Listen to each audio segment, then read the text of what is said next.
imurenge.com. Umunsi w'ejo hari umuntu wakubiswe bibabaje cyane, tugira amazina yawe hanyuma tubwire ukuntu byagenze.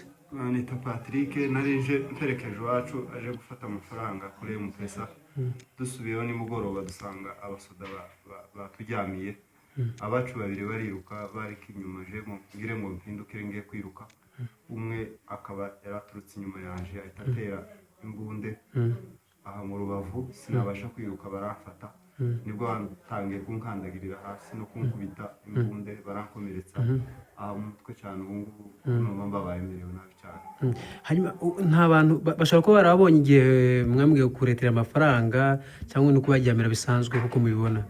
No si bari basa n'abateze gusa kuko baza igihe bamfashe bazabaza ngo se mfite iki mu mifuka. Naje na telefone yaje nayo nayisize. Hanyuma barankubita baravuga ngo se barabacuye kwankana iki. Nuko bahita bangarura bazana hano kuri hopitali. Ibandi bakugejeje ahangaha kugira ngo ngera ku bitaro? Ni bagezi banje. Mbese bamaze kugukubita? Bamaze kugukubita barahunga cyangwa barahagumye kugira ngo batege abandi? Si bamaze kunkubita je mfite ngaruka amaraso yari yafunze mu maso. Pura n'abandi abari banza n'abangeza hano ku bitaro. Ariko se abantu bashobora kuba baragize gutyo ni bande? N'abasirikare.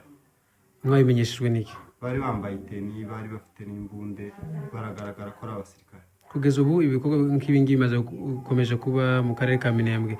Niki umusaba igisirikare nk'umuntu bagiriye gutya?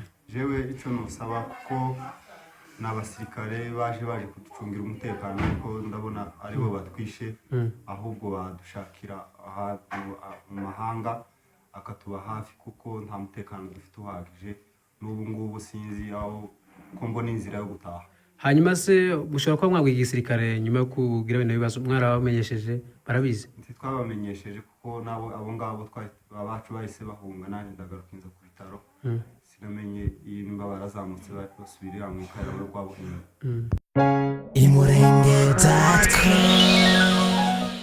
imurenge.com